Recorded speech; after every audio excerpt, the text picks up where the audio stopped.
Abran su Biblia al libro de Gálatas.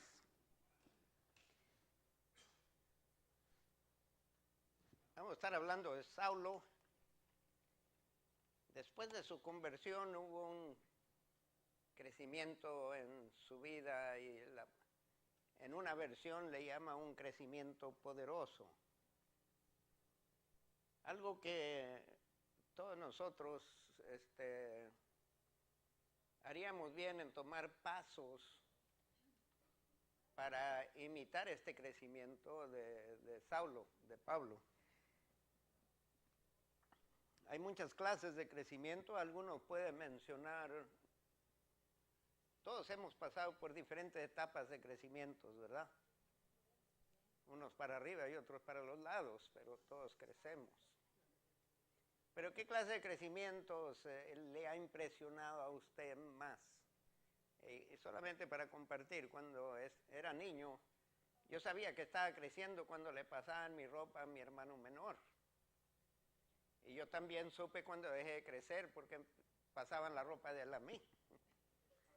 Fue al revés al último y todos me pasaron y terminé con la ropa del que tenía 2 años menor y luego despacito con el que tenía 4 años menor. Gracias a Dios que ya no tuvieron más niños, si no todavía estuviera recibiendo la ropa de ellos. Pero de esa manera yo me iba enterando cuando dejé de crecer. Porque ya todo el mundo me pasaba la ropa en lugar de yo pasarla. Yo tenía un orgullo antes, por eso no es bueno que se enorgullezca. Porque llegará el día que le va a ganar a alguien. Pero ¿qué clase de crecimiento en su vida? ¿Alguna ocasión que hubo un crecimiento que le impresionó o lo avergonzó? Porque hay crecimientos negativos también. ¿Cuántos de ustedes han crecido por resultado de una tragedia, de algo adverso? En todo tiempo Dios está trabajando y en todo tiempo debe de haber crecimiento. La única ocasión que espiritualmente deja uno de crecer es que ya está en el cielo. Y en el cielo el crecimiento va a ser más rápido. Porque vamos a estar viendo cosas como sin los anteojos pañosos. ¿Cuántos han aprendido paciencia? Control. Dominio propio, ok. ¿Cuántos han aprendido dominio propio? Y levante la mano si todavía necesita ayuda. Es bueno que admitamos. Eso solamente es una indicación de que usted está consciente. Y hay algo, porque es la voluntad de Dios que usted desarrolle dominio propio, es parte del fruto del Espíritu Santo. Si usted ha aprendido a someterse, primero aprenda a someterse a Dios. Cuando no tenemos dominio propio, no estamos sometiéndonos a Dios. Todavía andamos encargándonos en la carne. Bueno, Pablo creció, pero el crecimiento de él fue uno drástico, que no espero el mismo crecimiento acelerado de Pablo en cada uno de nosotros. En primer lugar, Pablo no ignoraba las Escrituras. Pablo había sido educado a los pies de Gamaliel, uno de los maestros sobresalientes de aquella temporada. Él conocía las profecías del Antiguo Testamento en cuestión del Mesías. Pero había sido engañado y él se había tragado las enseñanzas de los fariseos y saduceos con anzuelo y carnada.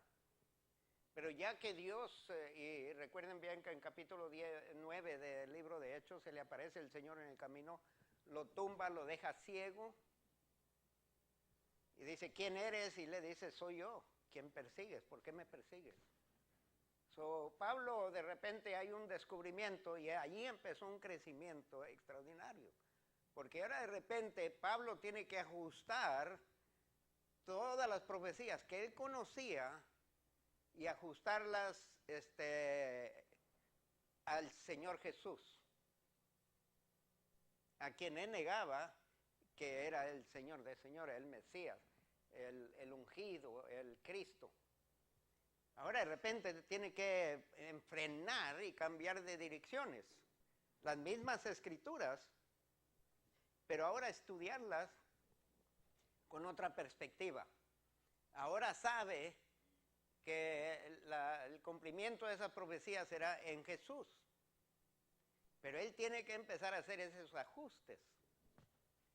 Y a veces es fácil y a veces no es tan fácil. Y en el proceso estoy seguro que Pablo pasó por un tiempo de confusión. Yo no sé de ustedes, pero yo no era tan religioso, pero era religioso terco. Dicen en México de hueso colorado, que no fácilmente va a cambiar. Y uno allá en México es criado no a ser mexicano, sino a ser católico. Y perdone si hay alguno presente, pero desde nacimiento le lavan el cerebro. Ríanse, hombre, en el bautismo, digo. Y desde ahí empiezan a uno a criar lo que uno es mexicano. Si eres mexicano, eres católico. Mire las celebraciones allá, la Virgen María, y hay muchas otras. Y para que alguien me convenciera de lo contrario, yo argumentaba y no tenía argumentos inteligentes porque yo ignoraba la religión católica, no la había estudiado. Pero Pablo había estudiado, él estaba educado, él era para ser fariseo. Un fariseo tenía que tener cierto nivel de educación, no un cualquiera. Leyendo aquí, hablando este pasaje en Gálatas, el capítulo 1, encontramos a Pablo escribiéndole a una iglesia que de repente está dejando el evangelio por un evangelio de obras. Están regresando a la circuncisión, que es bajo la ley, no es bajo gracia, porque la circuncisión no salva a nadie, le podrá salvar de enfermedades y se le recomienda que lo hagan a los niños, pero Saulo tenía que cambiar del legalismo a lo espiritual, de alguien que está acostumbrado a traer sacrificios para satisfacer a Dios, de alguien que tenía que respetar el sábado, aunque alguien se estaba muriendo, no levantar un dedo porque era el sábado. Eso es legalismo. Habían llevado la religión judaica a un nivel que Dios nunca lo intentó. Porque la religión existe para facilitarnos y no para esclavizarnos. La palabra de Dios existe para librarnos, para promover crecimiento en nosotros, acercamiento a Dios, y no para intimidarnos o asustarnos o controlarnos. Dios no quiere controlarnos. Entienda eso. Dios puede controlarnos en cualquier momento que Él quiera. Él quiere que usted le sirva de corazón. Ese no es control. Usted decide. Dios quiere gentes que le entregan a Él su libre albedrío, pero de corazón, no a la fuerza. Religión, al contrario, establece requisitos para controlarlo a usted. Mientras usted esté controlado por religión, usted anda bien. Y eso no le agrada a Dios, porque usted puede cumplir con requisitos y no tener amor. Y Dios quiere gente que le aman de todo corazón, que le sirven con todas sus ganas. Tiene que ser algo de corazón voluntario. Y escribe esto solamente para explicar el pasaje que vamos a usar. En Gálatas capítulo 1, empezando con el verso 11. Porque está escribiendo a una iglesia que está confiando en conocimiento en comparación a una relación. Y les vuelvo a repetir, cristianismo es una relación, no es una religión. Si usted tiene una buena relación con Dios, no va a querer ofenderlo. Usted lo va a amar y de todo amor se sacrifica por Él, porque ese es el amor que Él nos enseña. El amor que sacrifica todo por el bien de otra persona.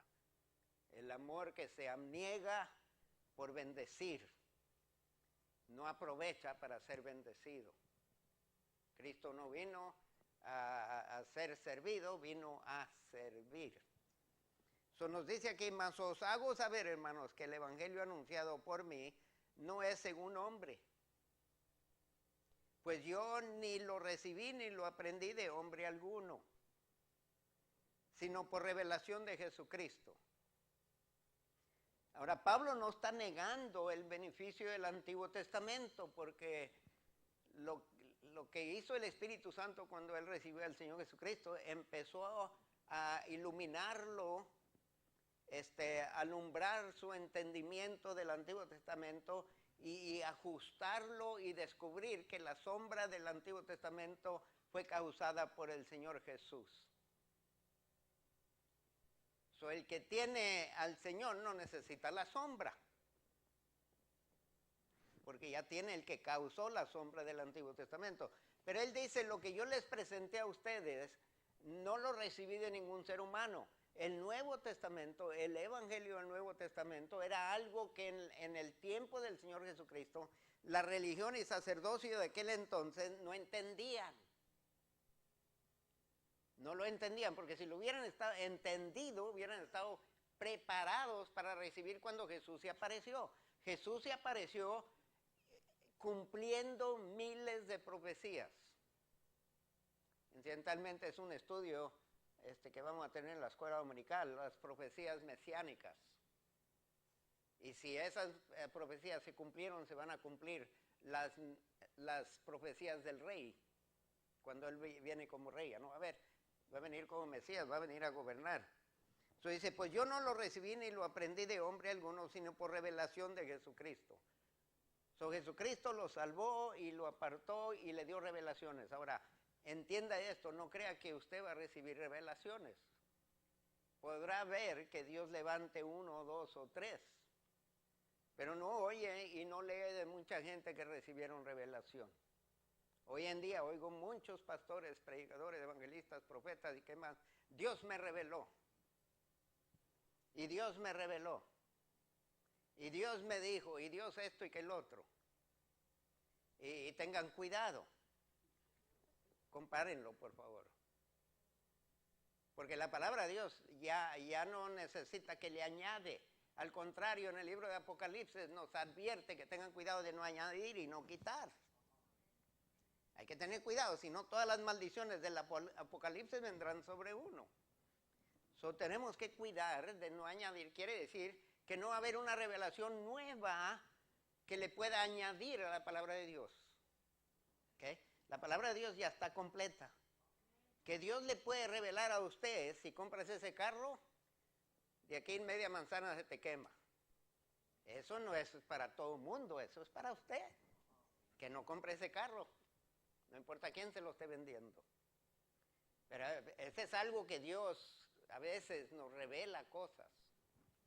¿Me entiende lo que estoy diciendo? Esas son revelaciones que no son para toda la iglesia. Yo estoy hablando del evangelio que es para todo mundo, perdido y para el salvo. Ningún hombre me lo reveló, porque ya habéis oído acerca de mi conducta en otro tiempo en el judaísmo, que perseguía sobremanera a la iglesia de Dios y la asolaba. Y en el judaísmo aventajaba a muchos de mis contemporáneos las tradiciones de mis padres. Había verdades. Y les advierto aquí momentáneamente y solamente como interrupción, porque nosotros también podemos establecer tradiciones y los elevamos por encima de la palabra. Pero siempre se hace así. Siempre se ha hecho así. Esa es una tradición. Entre más tiempo pasa la tradición, menos sabe por qué se hace así. Por ejemplo, hay iglesias donde las mujeres tienen que traer ¿su qué? Okay. Su velo.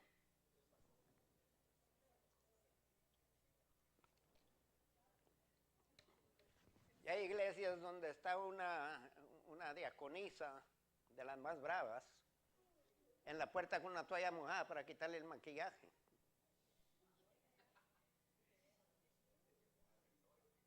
Y para quitarle los aretes y venderlos por la causa de Cristo. Digo, para las misiones, o para el carro nuevo que quería el pastor. Cada iglesia tiene sus tradiciones, no necesariamente son bíblicas. Y tenemos que tener cuidado que no elevamos la tradición a un nivel que Dios nunca intentó. La tradición es algo que usted y yo inventamos para ayudarnos no olvidarnos. Y la Santa Cena se puede convertir en una tradición si no tenemos cuidado. Esto es responsabilidad de cada uno de ustedes. Cuando lo está celebrando no es tradición, es una celebración. Está haciéndolo en memoria de una persona que ahora hace morada en usted. Y cuando usted está participando, Señor, me acuerdo que tu cuerpo fue quebrantado por mí. Gracias, Señor, te doy. Debemos hacerlo con quebrantamiento porque le costó dolor físico, emocional y espiritual a Cristo por nuestra salvación. Que no sea tradición, por más reverentemente que la tome, no sea tradición. Dice y en el verso 14, y en el judaísmo aventajaba a muchos de mis contemporáneos en mi nación, siendo mucho más celoso de las tradiciones de mis padres. Cuando usted empieza a defender sus tradiciones, en lugar de defender la existencia de Cristo, usted ya está defendiendo algo personal y no está defendiendo al personal rey de reyes y señor de señores. En primer lugar, Jesús no necesita defensor, Él se puede defender. Muchas gracias por su ayuda, pero no la necesito. Se levantó de entre los muertos, ¿usted cree que no necesita?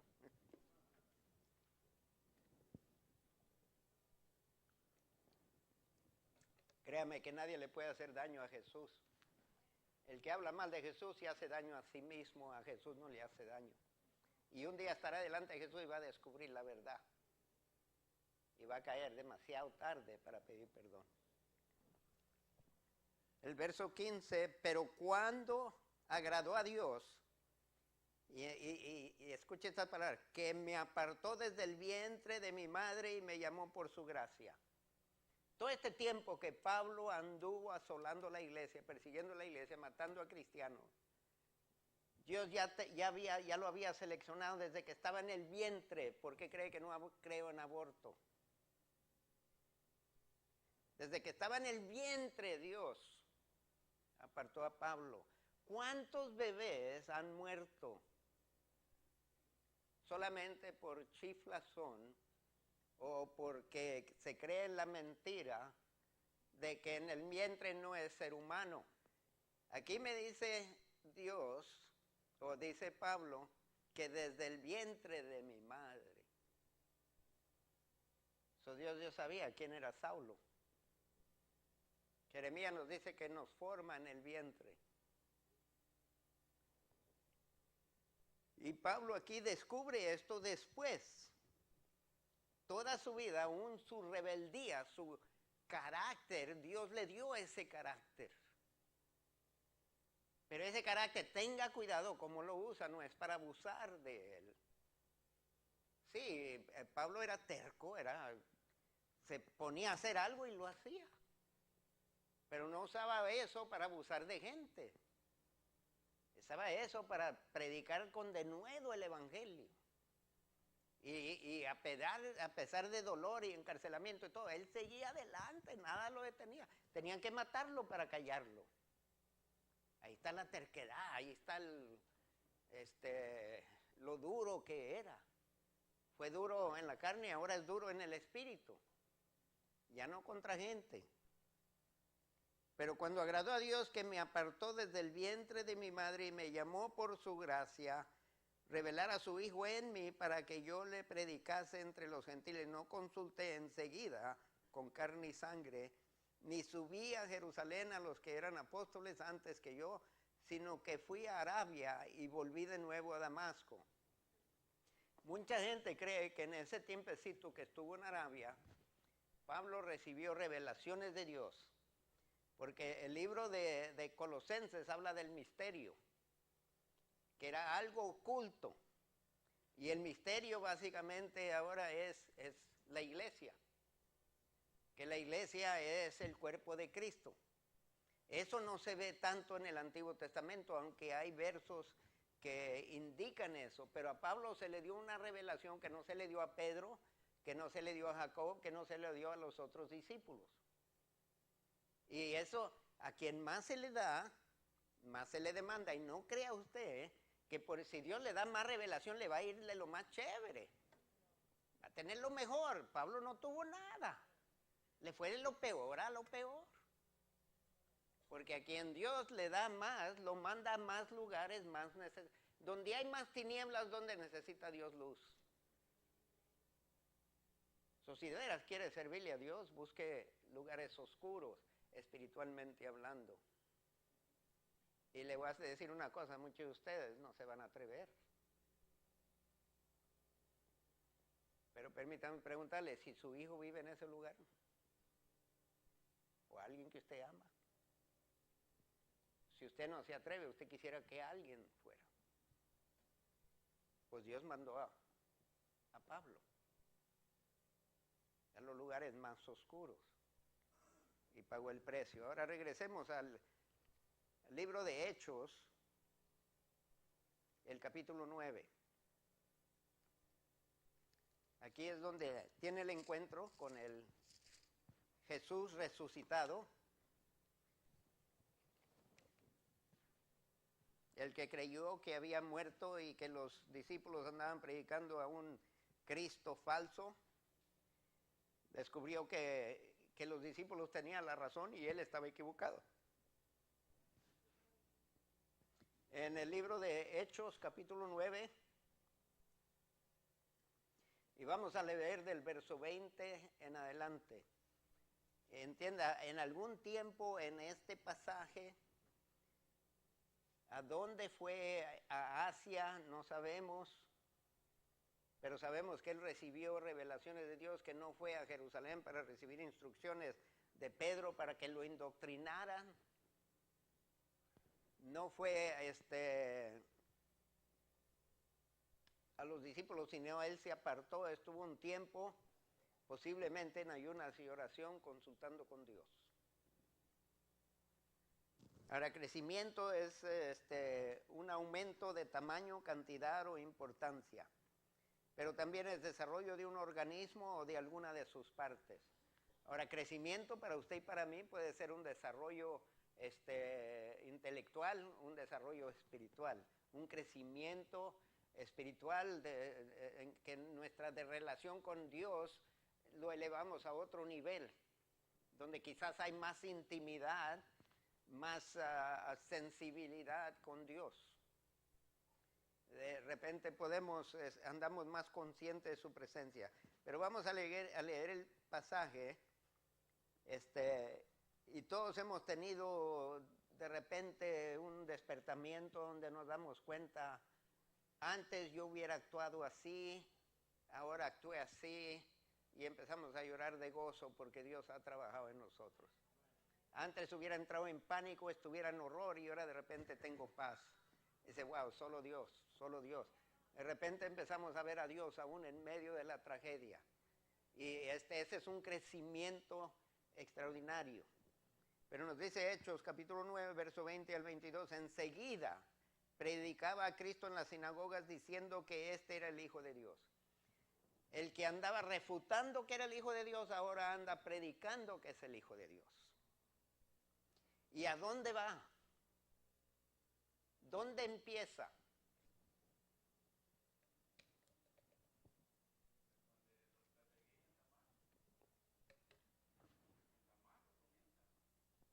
¿Pero dónde en particular? ¿Qué dice aquí? ¿En la cantina? Ah, en la sinagoga. ¿Y qué es la sinagoga? Era templo de los judíos. ¿Y de dónde nació la persecución?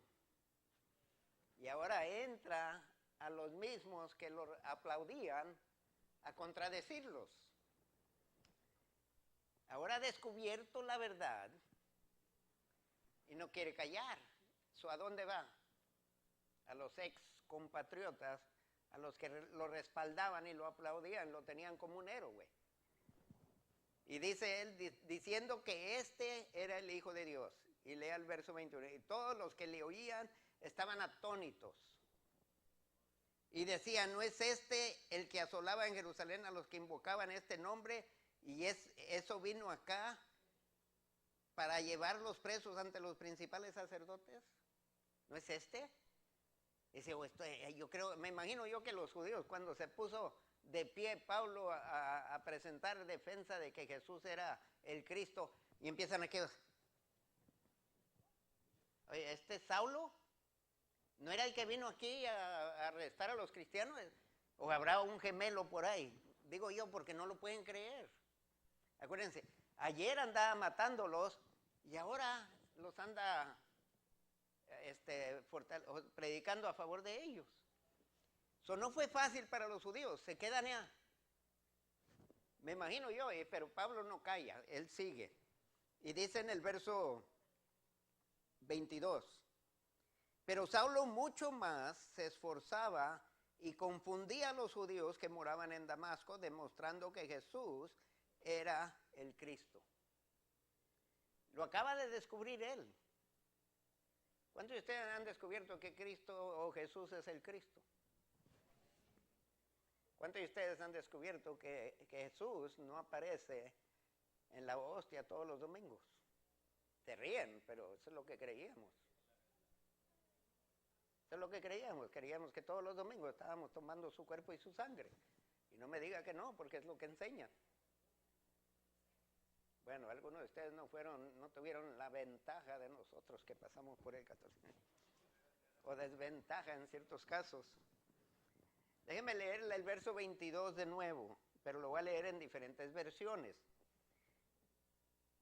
En la Reina Valera 1960 dice, pero Saulo mucho más se esforzaba y confundía a los judíos que moraban en Damasco, demostrando que Jesús era el Cristo. Ahora, solamente leyendo ese verso, ¿cómo usted lo traduciría? ¿Cómo lo dijera usted? ¿Qué piensan cuando dice aquí que se esforzaba, pero Saulo mucho más se esforzaba? ¿Qué quiere decir eso? ¿Qué se les viene a la mente? ¿Qué ven a Saulo? Eso me está diciendo, si entiendo bien a los dos, que cuando él empezó suavemente.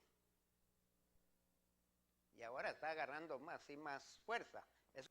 Déjame ilustrártelo. Está tu niño ahí mal portado. Dice, mijito, pórtate bien.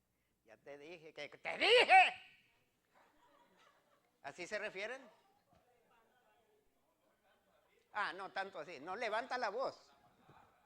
Ah, ok. Sus argumentos eran más y más que fuertes. Empezó conversando y termina argumentando. ¿Están de acuerdo con eso? Ustedes yo sé que nunca gritan. Hechos 9:22, esta es la Biblia de las Américas, en la palabra hispanoamericana, dice, pero Saulo se crecía más y más. La misma palabra en el griego la traduce, crecía más y más, y con argumentos irrefutables demostraba a los judíos de Damasco que Jesús era el Mesías. En la Nueva Versión Internacional en inglés dice que crecía. Había un crecimiento en Saulo. Mi pregunta a usted, ¿de dónde viene ese crecimiento? ¿De qué? Se acercaba más.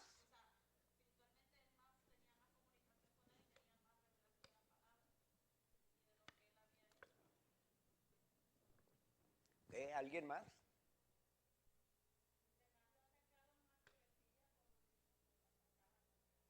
Solo atacaban y crecían.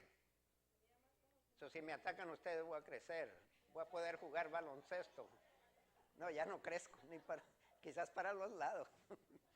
Pero no me ataquen con pupusas, hombre. Estaba convencido de lo que él creía y no lo iban a hacer. Okay, entre más convencido. Okay. ¿Mande? Perseveraba. Más tercos se ponían. Okay. Déjeme compartir algo y tienen todos, están dándole al clavo, pero por diferentes lados. Mire, ustedes todos han evangelizado. A todos se les han hecho preguntas que en ciertos momentos no ha podido contestar, ¿sí o no? So, se han puesto a estudiar o han llamado a Carlos, que sabe más que el pastor, y a Rafael López y a la hermana Jessica y a aquella gente inteligente, ¿verdad? Que no son mexicanos. Lo que quiero decir es que le llaman a alguien que ustedes creen sabe más. Muchas veces se ponen en la Biblia a averiguar. Porque esta gente, mire, mucha gente con quien usted habla, están tratando de investigar también. Pero llegan a ciertos topes y más allá no pueden avanzar. Y a usted le hacen la pregunta y usted se queda. Porque no es cierto, nos ha pasado. Ahora, Pablo usted no lo podía convencer por ningún argumento que Jesús no era el Cristo. Por el encuentro en Damasco. Cristo lo dejó sin duda alguna. Ahora, Pablo todavía no investigaba al antiguo con la revelación de quién era Jesús. O sea, tenía suficiente idea de que era Cristo. No solamente, yo sé que no está muerto, no está en la tumba. Y lo que dijeron los fariseos era mentira, no se robaron el cuerpo. Yo me lo encontré en el camino a Damasco. Él me habló y me dijo, ¿por qué me persigues? ¿Quién eres? Yo soy Jesús. A Pablo no lo pueden convencer. Las preguntas que le hacen los fariseos o los judíos, él tiene que venir a la palabra para poder contestarla. Y entre más entra uno a la palabra, más crece.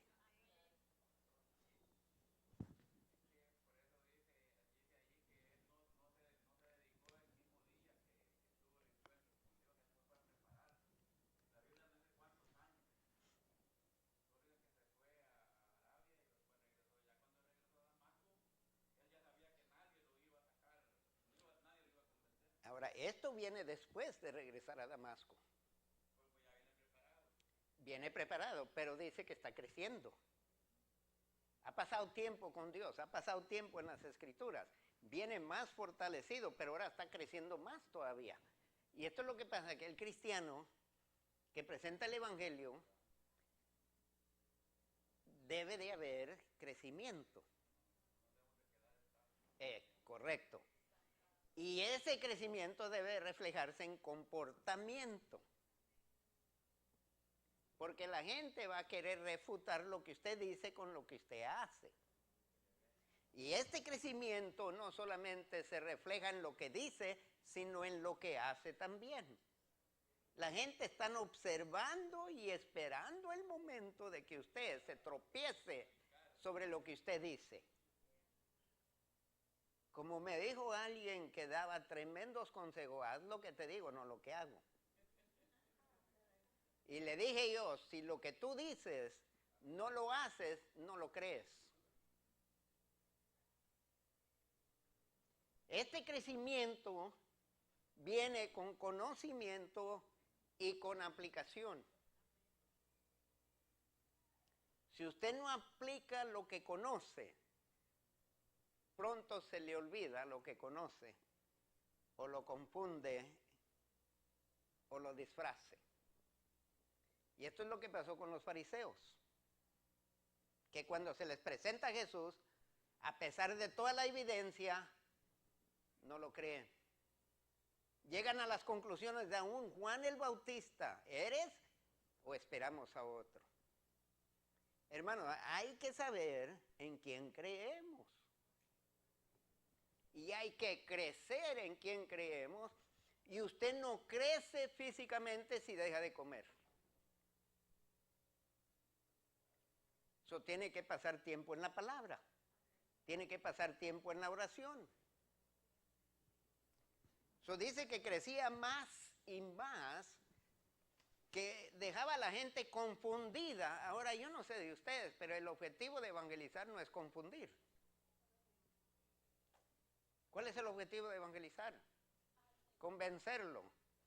Entonces, ¿por qué dice ahí que nos dice, y confundía a los judíos que moraban en Damasco? ¿Qué causó que cambiara de noche a día? No, pero ellos se preguntan eso. Ellos se preguntan, ellos no estaban allí. Él está testificando. Pero cuando usted dice algo que le pasó a usted, la persona tiene que creerlo o no tiene que creerlo porque él no estaba allí. Eso le pasó a usted. Ahora los soldados, pero estoy seguro que los soldados lo abandonaron. Cuando cambió de mensaje, los soldados se regresaron a Jerusalén. Se acabó la misión. Ok, eso los confundía porque no podían creer lo que estaban oyendo y quién era. Pero había otra confusión. Mire, ¿cuántos de ustedes han creído en algo y están tan seguros de lo que creen? Y viene alguien y le presenta algo y ahora los dejan a ustedes rasguñándose los poquitos pelos que tienen, ¿verdad? Diciendo, pero si siempre ha sido así. Y ya no están tan seguros de lo que creían antes porque les tiraron algo de dudas. El evangelio trae dudas a las religiones. Y Pablo estaba negando su muerte, estaba confirmando su resurrección. Ahora, si Pablo anduvo persiguiendo a la gente, no era cualquier persona, le dieron autoridad. Y Pablo está mostrando a destreza en el conocimiento del Antiguo Testamento. Eso es otra indicación que Pablo no es cualquier tonto, él conoce la Escritura, conoce las profecías. Él estaba estudiando para ser fariseo, para ser maestro. Eso dice, este no es un tonto. Ahora, ¿por qué ahora cree cuando antes andaba matando? Y empiezan, aquí puede haber confusión, dice, bueno, ¿lo mataron o no lo mataron? Crucificamos y no. Nosotros estuvimos allí cuando lo bajaron de la cruz. Estuvimos ahí cuando gritamos, crucifíquenlo, crucifíquenlo. Y usted no va a sepultar a un vivo. Bueno, a menos que sea alguien que usted odia. Pero lo que quiero decir es que lo sepultaron, pusieron guardias y luego dijeron que se robaron el cuerpo. Si se robaron el cuerpo, ¿qué anda haciendo Pablo diciendo que él lo oyó? Y que se le apareció. Y que lo tumbó y lo dejó ciego. Hay argumentos aquí y ellos están, cada vez que lo escuchan, se confunden más con lo que creían antes y con lo que le habían dicho antes y con lo que conocían de él antes y lo que ahora conocen de él. Y es cierto, el objetivo del evangelismo es convencer, pero el objetivo del evangelismo en mí trabajó algo semejante, porque yo me puse a investigar más el catolicismo, y entre más lo investigaba, más confundido, porque el catolicismo me decía que Dios todo ve, todo, en todo lugar está y todo lo puede. Dice, si Dios en todo lugar está, me vio cuando hice tal y tal. Entonces, ¿para qué tengo que irle a confesar a ese sacerdote? Si Él me vio cuando lo hice, ¿por qué no puedo caer de rodillas? Señor, perdóname. Si Él me está viendo, Él está allí cuando estoy haciendo el mal. Él conoce mi mente, según me enseñaban. Y luego me dicen que tengo que ir a confesarle. Y el evangelismo dice, confiesa tus pecados delante de Él. No dice, ve a aquel lugar, dice aquí ahorita. Digo yo, ¿cuál de los dos tiene la razón? ¿Tengo que ir al sacerdote? ¿O puedo hablar con Dios? Y me traía confusión, que no me gustaba. Porque ¿a quién le gusta estar confundido con algo que ha creído toda su vida que es verdad escrito en mármol? De repente descubre que está escrito en arena. y el primer viento y la primera ola así empieza a borrarse. Y eso puede provocar coraje de usted porque están destruyendo en lo que usted ha confiado. Y Pablo estaba terco. Ahora, ¿por qué está terco? ¿Porque quiere probarle a Dios que ha cambiado? Por agradecimiento. Ok, está bien. Okay. La iglesia va a tener éxito o va a tener desastre dependiendo en qué piensa del perdido. Porque evangelizar se puede convertir en un requisito para mantener nuestra salvación.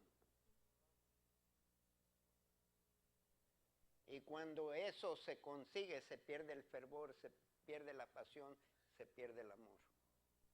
Se convierte en una religión, testigo de Jehová, mormones, que nos ayuda a nosotros a amar al perdido tanto que aunque nos mate, la última palabra va a ser te amo. ¿De dónde nace esa compasión? ¿De dónde nace y por qué hay ese amor? Okay, Pablo no merecía la salvación. Lo dice varias veces, lo repite varias veces en sus escrituras. Él bien sabía que lo que Cristo hizo, lo hizo por amor a él, porque él no tenía nada que ofrecerle al reino. Es cierto que desde el vientre lo apartó, pero no hay una criatura que no tenga valor para el reino. Desde el vientre tiene valor. Eso es para todos, que unos tienen mayor valor, o sea, no necesariamente mayor valor, pero que van a llegar a mayores lugares, es otra cosa. Lo que quiero decir es, si usted se olvida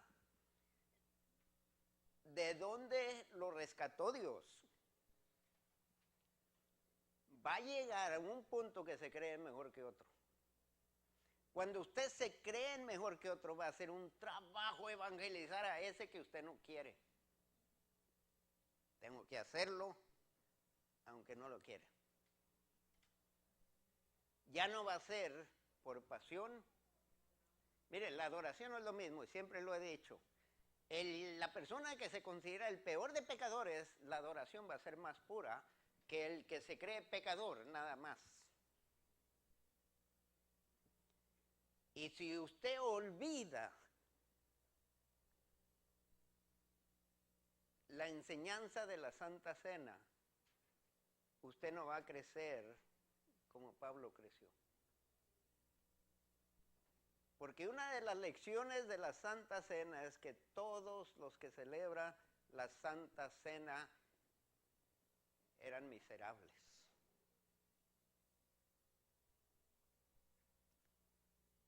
Estaban perdidos irremisiblemente, no había chance, la menor de oportunidad ni nada para salvarse. No traían nada y no traen nada al Evangelio que les sirva. Es todo él. Pablo fue descubriendo, y esto es, no me acuerdo quién oí, varias veces he oído el término que se usa en varias reuniones, es un proceso. Hay unos cuyo proceso es más rápido, acelerado que otros. Y todo depende, entre más se niega, más rápido el proceso. Pero no se sienta orgulloso porque sobrepasa a fulano de tal. Estábamos en el trabajo, estábamos trabajando y el muchacho estaba estudiando para un examen en el Instituto Bíblico. Yo estaba en el Instituto Bíblico, no aprovechaba el trabajo para estudiar. Yo aprovechaba mi tiempo libre. Él, trabajando allí, haciendo la lucha por trabajar y estudiar. Y yo recordé un verso, Romanos 12:1, presentar tu cuerpo en sacrificio vivo. De repente, como si hubo una explosión de comprensión. Y dije yo, wow, acabo de abrazar el significado de ese verso. Y él me mira a mí, apenas. Eso es de cuándo que lo descubrí yo. Y ese es el error que cometemos. Que llegamos a creernos mejor que otros porque sabemos más que otros. Y él, que tiene compasión y es paciente con el que va descubriendo y le va ayudando a crecer, es el que va a crecer espiritualmente.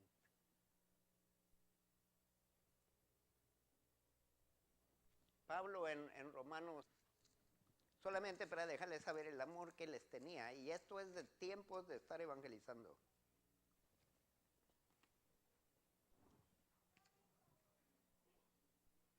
Pueden sentar, ¿cuál Carla? La que corre. Luis.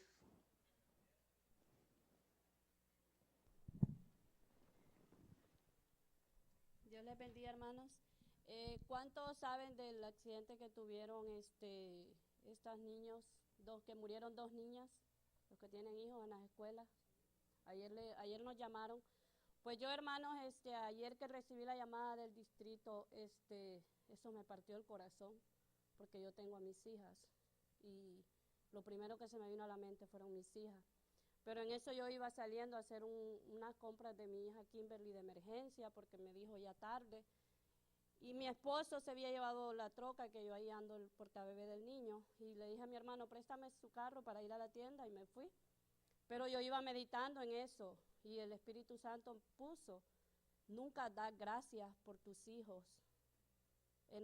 Ya ves que en las células tenemos un tiempito para dar gracias. Nunca has hecho eso por tus hijos, que te los ha cuidado nuestro Padre todo el tiempo. Y yo dije, sí. Y le pedí perdón al Señor y le dije, gracias, Señor, porque siempre has cuidado a mis hijos. Y yo me fui, hermano, cuando yo venía de regreso, ya traía eso de que mañana iba a dar gracias por mis hijos y pedir oración por esta familia de estas niñas. Cuando yo estoy parqueada, porque estaba pasando el tren ya casi para llegar a mi casa, pude ver la mano del Señor, hermano, porque yo estaba parqueada esperando y de repente oí los chillidos de un carro. Yo solo miré por el espejo para atrás y era una troconota que venía para encima de mí. Hermanos, ese carro, el Señor lo detuvo. El Señor lo detuvo porque ese carro hasta le hizo, donde se miró que fue la mano de Dios que lo detuvo. El hombre todavía se bajó, asustado, un moreno, y nos dijo, ¿están bien?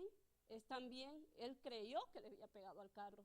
O sea que él pensó que le había pegado, pero yo sé quién lo detuvo. Y si ese carro le hubiera pegado a ese carrito pequeño que yo andaba, mis niños hubieran salido. Y el mío andaba sin portabebé, el chiquito. Era una diligencia mía, yo lo sé. Y le pedí perdón en el mismo momento al Señor y le dije, gracias, porque si hubiese pasado algo, yo hubiera tenido culpa. Porque sabemos que tenemos que andar a nuestros hijos bien. Y les doy las gracias porque yo sé que siempre oramos unos por otros y ahí están los resultados. Ahí están los resultados.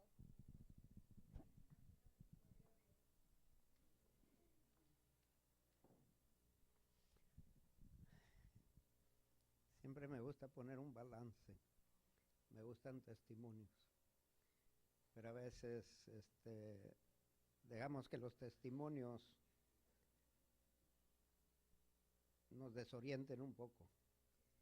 En la escuela de Columbine, ustedes se acuerdan las matanzas innecesarias, pero había una jovencita que estaba recién convertida, los padres habían estado luchando y el asesino le pidió que denunciara a Cristo y ella dijo no puedo y la mató. Ausente el cuerpo, presente con el Señor. A veces podemos orar por nuestros hijos. Y una de las oraciones más fervientes que debemos hacer es que la fe de ellos no les falle. Y que se van a morir, que mueran glorificando a Dios. Y amando al que le hace el mal. Sí, Dios nos protege. Y todos aquí tenemos testimonios de esa clase. Pero ha habido veces que Dios no nos ha protegido, pero no ha dejado de ser Dios. Y sigue siendo bueno. Y aún en medio, por eso les pregunto, ¿cuántos han crecido por medio de tragedias? Porque todo